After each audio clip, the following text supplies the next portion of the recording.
Welcome to our second season of The Process. We are excited, we are delighted, happy to have you join us once again to embark on this journey where we sit with professionals talking about different aspects of the process to get the tools, to get the knowledge, to get the empowerment that will help us to reach and to achieve our destination. If you enjoyed season 1, you're going to love what season 2 has in store. And to jump us off as we start this second season, we are sitting down with a mentor, with a coach, with a father, with a businessman called Jeremie, a man who is full of knowledge, a man who's full of wisdom, and who we believe today will provide you with some amazing tools and with some amazing nuggets that will help you in your process. So get comfortable, call your friends, share this, and welcome to season 2 of The Process.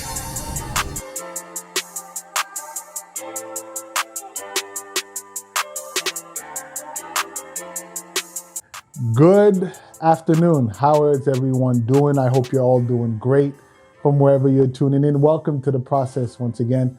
We're always so excited, so humbled, and so privileged to have you tune in and be with us. As usual, we have some exciting conversations ready for you, and we're hoping that these conversations are informational. We're hoping they're educational, and most of all, we're hoping that they are impacting you and helping you on your journey and in your process. I'm your host, Treasure Kalambe. Glad to have you on our platform. We have another amazing guest here today to talk with us. Today we're talking about believing in yourself and what that process looks like and what the important keys that you and I need to know so that we can excel in that particular area. So without any further ado, I want to welcome our guest of today, Jeremie. How are you doing, my brother? I'm doing good, brother. Thank you for having me. I'm extremely privileged to be here with you. So I can't wait to talk to someone that I looked up to when I was younger, a legend. So I'm ready. Oh man, two kind of words. We're the ones who are really excited to have you with us today, and really thank you for giving us the time. I know you're really busy and have a lot of things going on. And maybe as we get started, won't you tell the people who's Jeremie, who you are, what you do, so that our audience can have an idea? Well, first, Jeremie is a man of faith. Jeremie is a father. Jeremie is a brother. Jeremie is a mentee. Jeremie is a mentor. He's a big bro. And Jeremie is just a person that is just cares about helping others, right? That's basically what I do here. I believe that's what that's my purpose. So some of the things that I do, I coach basketball as well. I feel that the impact that it had on my life, I think that I can have the same impact on others to be able to help elevate them to another level. Oh, wow. Yeah. That's amazing. And really, and because of sports, and I think it ties into our topic of the day, because we wanted to talk today about believing in yourself and being an athlete and, excelling in a sport.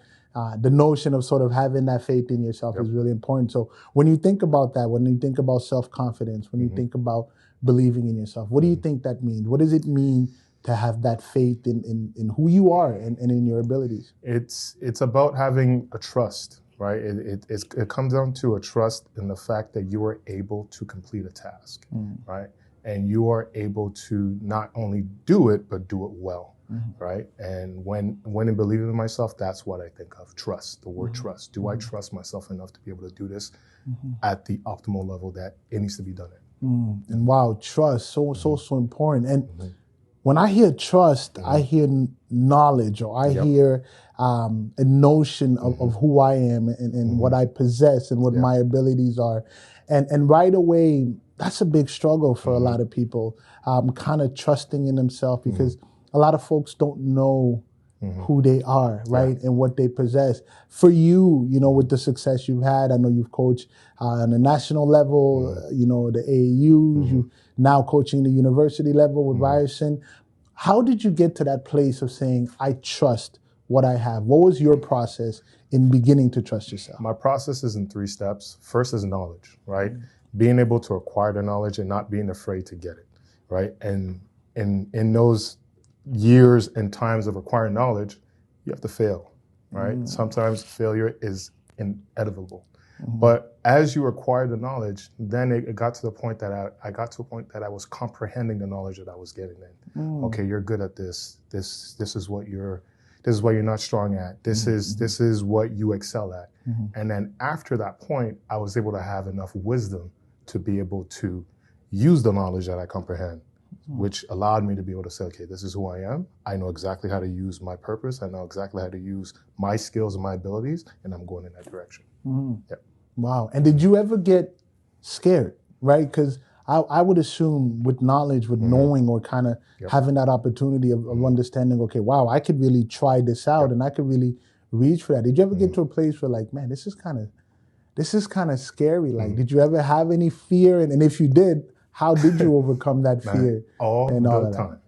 All the time. Fear is not, fear again is something that is, I think at a point in time, not controllable, but what is controllable is courage, right?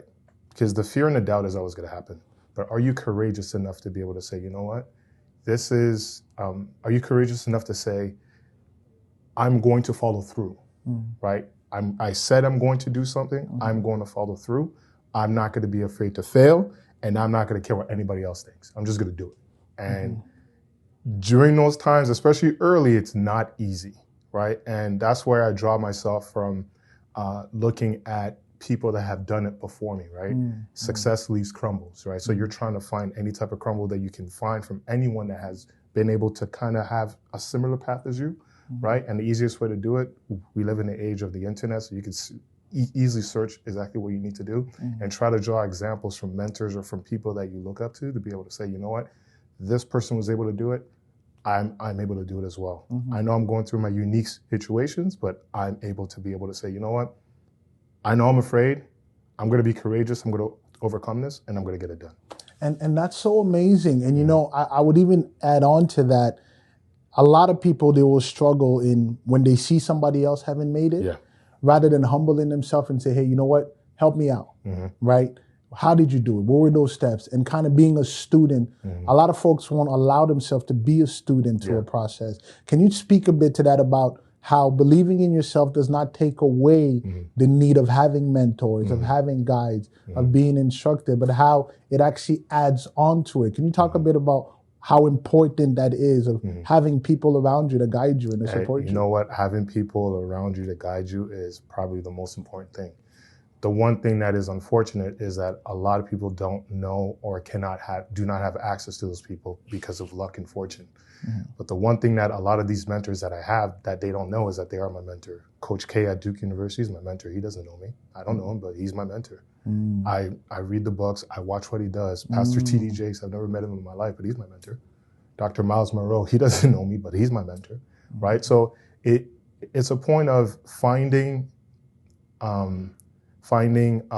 individuals that you aspire to have certain attributes or just to be like in general, and being able to draw those qualities into yourself. Mainly by doing that, you change your environment, right? So being able to do that has allowed me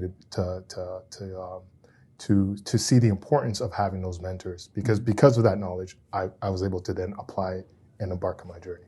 And I love you said that. There's people that I may not be seeing, but because of what they've done, because of what they've said, because of the path that they have walked, I can also see that, okay, this is something that I can do for myself. So how does faith tie into that? Because, you know, a lot of folks will say, okay, all right, but how can I believe God can guide me through something? Or how can I believe God has put this in me to do something if I can't see him? For you, how has faith helped you believe in yourself more and strive for your dreams? I'm very fortunate because I was born into the faith, right? And I'm very fortunate that my family basically brought me into it, fostered me into it. And even though I was a young kid brought into it, I was able to see it for myself. I was able to see the power of tithing. I was able to see the power of prayer, the power of fasting, the power of doing all these things. And for me to be fortunate enough to be in that position to see it, it is something that I preach to others, be like, hey, you know what? You may have to move in this direction. Try it for a while and you'll see how much it's going to change. An example of faith is, I remember my father told me, I need to tithe. Right? You make all this money, you're not tithing. I'm like, nah, Dad, no. I'm not doing that. He's like, watch. You do that and watch what's going to happen. So I wasn't making so much working. This is when I first became a head coach, and I wasn't tithing. And the second that I tithed, literally 2 weeks after that, salary went up. Money came over here. This came here. This opportunity. And it's like, what? Just from being able to say, I'm going to sacrifice this much and tithe it towards the faith, and to see the repercussions of it. And it's not that I did that to get that, but he just said, you're going to see doors open because you are sacrificing a part of yourself that is of the material world and you're applying it to God. And once I was able to do that, it allowed me to get more focused into prayer and to add fasting to it as well too. Right, and sort of honoring the principles, right? Honor the principles. Honoring the principle in it. And you know, I look at young people today, and you work with a lot of young folks, and we try to do the same. And we look at young people today, and with social media, the internet and all of that, it's hard for them to begin to trust that, listen, success has a process. Yes. Right? Elevation has a process. Getting somewhere, it all has a process. And you have to allow yourself to honor those principles. What would you tell a young person? Because a lot of young people having a hard time believing in themselves because they're comparing themselves to what they see out there, right? And like, I don't live up to it, so they want to cut corners and all of that. But what would you tell a young man who is trying to be that next elite player, trying to be that next businessman, trying to be that next businesswoman? What are some things you would tell them to help them in their process to keep believing in themselves and to get to their destination? The process I would tell a young man or a young woman is first to foster an environment of positivity, meaning bringing people in your life that have that level of positivity. Because before you can change who you are, you got to make sure that your environment reflects that, right? Change your environment. And if you're not able to draw those people into you, then do the example that I said before, finding mentors and listening to them every single day, or reading the books, or finding a way to be in tune with these people as if they are there with you and mentoring you. Second, you have to have a long-term view. Take your time. Everything is going to take its time. Take your time. Another thing that I would tell the young man and young woman is that in the process of you embarking, whether it's a new goal or it's something that you're going after, is I would advise them that they need to be able to not care what anybody else thinks. So important, yeah. Especially at the beginning. Yeah. Because I could draw on my example. You don't know too many coaches. That's not a, you know them on TV, but you don't know them personally. Like, I am a full-time coach. You don't know that, right? So it's a career that a lot of people at the beginning will be like, what are you doing? How much does it pay, right? And it's a thing where you have people that are doubting you. So get that out of your mind and get that out of your way. In order to do that, changing the environment will dispel that, right? So we're changing all the outside exterior things that are going to inhibit you from you being able to go on into your goal. Last thing, again, and it's something that is huge, and it is back to the very first thing I said, it is trust. Do you trust your gut feeling? Because the reason why you want to be able to do better is because there's something inside that tells you, I can do better, right? So how much do you trust that feeling? Are you going to just, it's just a feeling that's going to go away? Or it's definitely something that you're saying, hey, pastor, hey, big bro, hey, big sis, I want to do better, but I'm not feeling it. The fact that you have that feeling, you now need to dive deep into that feeling and trust that feeling and know that if you really trust that feeling, that you know that you can do better and that you believe that you can do better, we need to go dive deep, right? We're changing our environment. We're going to have a long-term view to make sure that we're putting realistic goals, right? And we're going to trust the fact that that feeling that we have we're going to embark on that journey together. That's amazing. And now we're getting close to the end, but you said something that just I can't let go, and it's the diving in part. Yes. And right there, I think about myself quickly when I started as an athlete, was that, I said, okay, you know what? I'm going to be this French kid to come out of this small town, and I'm going to get a scholarship. And folks looked at me like, you're crazy. You go to a French school. It will never happen. And then the diving in was the work ethic, was the tireless work ethic of saying, I'm going to give it my all in order to succeed. Now, you're a coach and you deal with a lot of young people and you deal with young men and women just trying to succeed. Can you talk about that importance of really being, some would call it a Mamba mentality or a zoned in kind of energy of saying, I'm going to put in the work to get to my result. Before we close, can you speak a bit about the importance of work, that believing in yourself also means you will pay the price that's needed? Hey, you know what? First, I have to let you know that you started a generation from Hamilton. The Shea Gilgeous Alexander in the NBA, that's because of you. All the NCAA guys that came out of that region, the NBA players that came out of that region, it's because of guys like you. So the work that you put in, first, I have to give you your flowers and be like, thank you for that. Because also in my realm as well, for me to be able to see someone of my background, my country that looks like me, to be able to achieve his goal allowed me to achieve my goal, but on the coaching side. And the importance of work is imperative. You do not get anywhere unless you are willing to sacrifice time, right? You are willing to sacrifice sleep if you have to, because you have to be willing to outwork and outdo and out-endure anyone that tries to stand in your way, or any obstacle or anything that tries to stand in your way. So you have to be prepared to be as determined as possible, whether you hear no's, whether you fail, whether you succeed, whatever it is, you have to be willing to do just a bit more. Because just as much as you want to be able to embark on a goal or on a journey, there's someone else that wants to do that, right? And if this is truly something that's divine in you, you are willing to do anything to be able to work, to be able to apply and to add more knowledge, add more experience as much as possible so that you can get to your destination. So work is imperative. It is so important. There's too many words to describe it, but it's definitely something that I don't think I would be here without work, right? And the amount of hours, the amount of sleep that I haven't had because I'm up late cutting a game, or I am driving from here to Atlanta to bring the kids down because we only have one bus, right? It's the only thing that we can afford as far as the AAU team, and only me, myself driving, right? So there's certain things and certain sacrifices that you have to be able to put forth. And if you're not willing to put forth those sacrifices, then you're not paying your dues in order to get your due, right? You got to be able to pay your due in order to get your due, right? Because if it comes to you without work, it could be taken away from you just like that. Right. But if with work, it cannot be taken to you that it's taken away from you that easy. Right. So it's set in stone. That's it. It's set in stone. Wow. You're trying to carve out the stone, and you're trying to make sure that your name is there. Your name is there for life. Seal your legacy, and that's it. And go from there.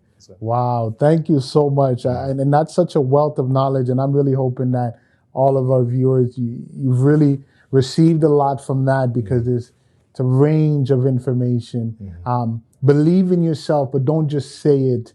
But like Jeremie was saying, apply that belief with changing your environment, surrounding yourself with people that will help you, that will build you, and most of all, letting your faith ground you, root you in what you're doing, and put in the work. It's the work. If you're going to believe it's possible, then let your lifestyle demonstrate your belief. Now, you know I can't let you go without a little basketball question, because I got to throw this out there.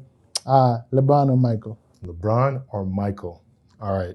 So I'm going to answer your question, but I'm going to add more to it. On the court, it's obviously Michael. Off the court, it is LeBron. Meaning, not just off the court, overall. On the court and off the court, because of the impact that he's had. But I am going to say this. If LeBron wins one more with the Lakers, I'm putting LeBron on. Here's why. We're living in an age where even though the rules are a bit different, the handshake rule is different, and players are able to roam a bit more freely, the athletes that are now, the technology that we have now, the schemes, the analytics that we have now compared to what was going on in the 90s is a lot different. So we're dealing with the fact of players right now are doing some spectacular things, even out in high school. We're seeing these high school kids doing some crazy stuff. And we're like, whoa, we're used to seeing pros do that. Now someone's 13 doing the same thing. So we're living in an age where everything is so much more advanced. It's a lot harder to be able to win now. So I would add that level of difficulty towards him being able to accomplish this now, especially with all the things that we have. Michael Jordan didn't have a 7-foot Giannis roaming around, right? They didn't have those type of guards roaming around. They only had one Magic. Now we have about 14, 15, 6'8" guys playing the point guard position. That is a lot different than in the past. But I would have to give Michael the edge right now because of that killer instincts that he has. But I would have to give some credit to LeBron and say, hey, you know what?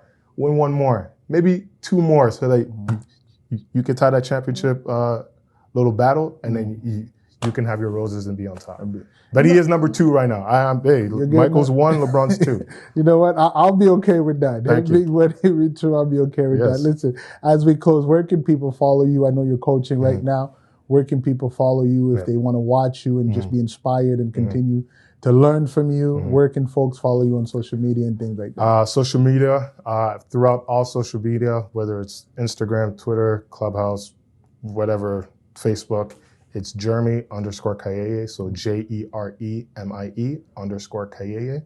And if you guys are fortunate enough, if we're all fortunate enough to be back back outside to be able to watch games, I'll be at Ryerson University next year coaching the men's team and also be involved with Ontario basketball and Canada basketball when I can. Man, and I just want to say, we are so proud of you. Thank you. As a community, seeing what you're doing, continue to go forward. We believe in you, and we know much more is ahead. And we want to thank everybody once again for tuning in. Make sure you go and follow him. These are the kind of people that you want to have in your environment, even if you don't know them directly. But as you watch them excel, as he said, it lets you know that it's also possible. And make sure you subscribe on our page and stay tuned for our next interview. It was your host, Treasure Kalambe. Have a nice one. Stay safe. Perfect. Believe in yourself. Wow. What a great conversation we just had with Jeremie. How to believe yourself, the process to get to that, having the right people in your ears, mentors, support. Man, I hope you enjoyed that interview. Make sure you subscribe and you stay tuned for next week's episode. Take care.